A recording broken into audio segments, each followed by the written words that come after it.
Assalamualaikum warahmatullahi wabarakatuh. Perkenalkan, kami dari kelompok 5.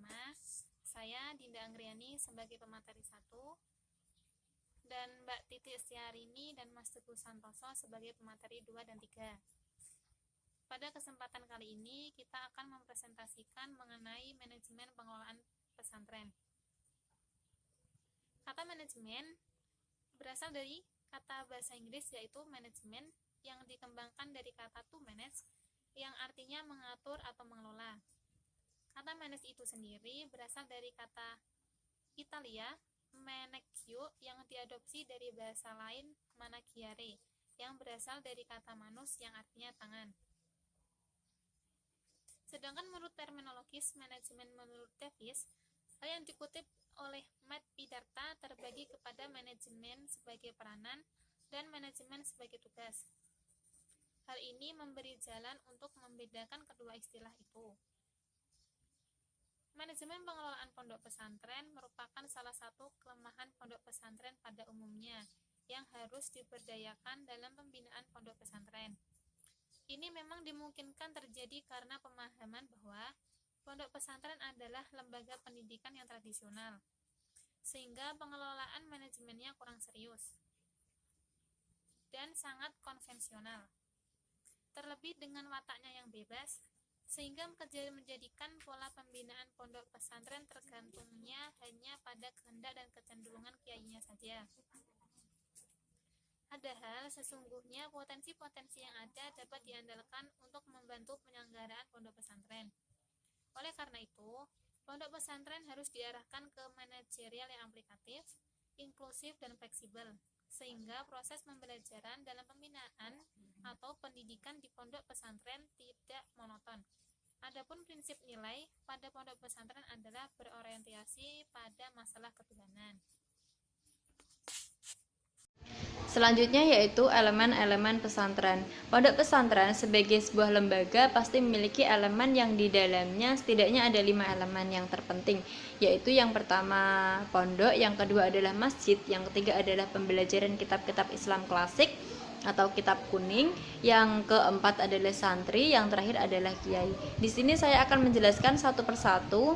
Yang pertama yaitu pondok. Pondok merupakan sebuah asrama bagi santri, di mana para santri tinggal di kamar-kamar yang disediakan oleh kiainya. Biasanya pada setiap kamarnya berisikan antara 10 sampai 20 santri. Keberadaan pondok pesantren itu tentunya tidak semata-mata hanya sebagai elemen pondok pesantren, tetapi ada 3 alasan kenapa harus menyediakan asrama bagi para santri. Yang pertama, adanya santri yang datang dari jauh. Yang kedua, keberadaan pesantren yang banyak di desa-desa di mana tidak tersedia perumahan yang cukup untuk menampung santri.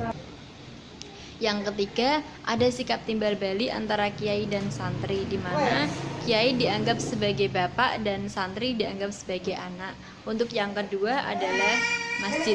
Kedudukan masjid merupakan sentral pendidikan dalam tradisi pesantren. Ketiga, pembelajaran kitab-kitab klasik atau kitab kuning. Kitab kuning adalah sesuatu yang tidak bisa dipisahkan dari tradisi pesantren, di mana para santri memahami dan memperdalam agama Islam lewat kitab-kitab tersebut. 4 adalah santri. Santri adalah murid dari kiai atau orang yang menuntut ilmu.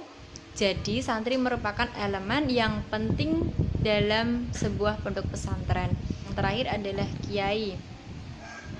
Kiai adalah sebagai pemimpin dan guru untuk para santri. Pada umumnya, kiai ini juga disebut sebagai ulama atau orang yang ahli tentang agama Islam. Selanjutnya adalah struktur organisasi pondok pesantren. Untuk mencapai visi dan misinya, pondok pesantren membentuk struktur organisasi. Struktur organisasi tersebut disusun beserta dengan deskripsi kerja pada setiap bagian. Deskripsi kerja disusun sedemikian rupa sehingga dapat bersinergi satu dengan lainnya untuk mencapai visi dan misinya.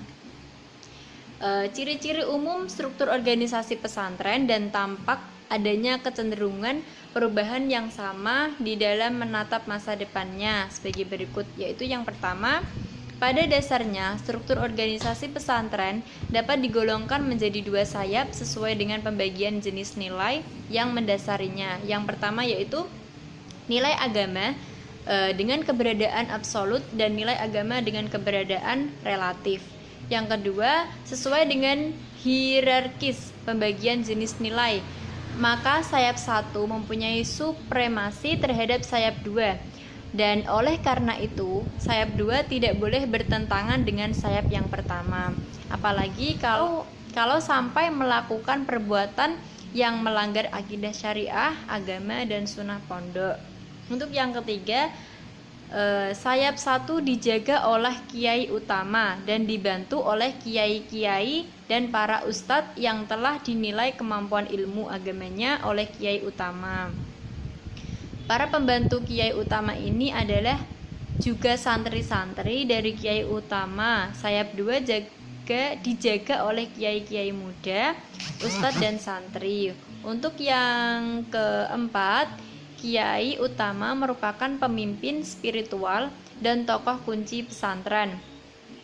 Kedudukan, kewenangan, dan kekuasaannya amat kuat. Hubungan antar santri dan antara santri dan pimpinan atau kiai, ustadz, dan pengurus bersifat kekeluargaan dan penuh hormat. Yang kelima, pembagian kerja antara unit-unit kerja sering kali kurang tajam dan banyak terdapat kesamaan, misalnya antara unit yang mengurusi pendidikan dan pengajaran dengan unit yang mengurusi pengajian, kehumasan, kemasyarakatan, kesejahteraan santri, dan sebagaimana seringkali mempunyai tugas yang sama. Berikutnya, gaya kerja dalam struktur organisasi pesantren pada umumnya masih merupakan garis lurus ke atas. Artinya, setiap unit kerja tergantung pada atasan langsung. Untuk selanjutnya yang akan disampaikan oleh Bapak Teguh. Ponpes seringkali menerapkan pola manajemen yang berorientasi pada penanaman jiwa ketulusan, keikhlasan, kesukarelaan yang biasanya dikenal dengan istilah lillahi ta'ala. Konsep tersebut menjiwai hampir semua aktivitas pada pondok pesantren, namun konsep tersebut pada masa lalu banyak memiliki kelemahan karena tidak diimbangi dengan kemampuan manajemen, tampak kurang beraturan dan kurang efisien. Sekian presentasi dari kelompok kami. Apabila ada kesalahan dan salah-salah kata, kami mohon maaf.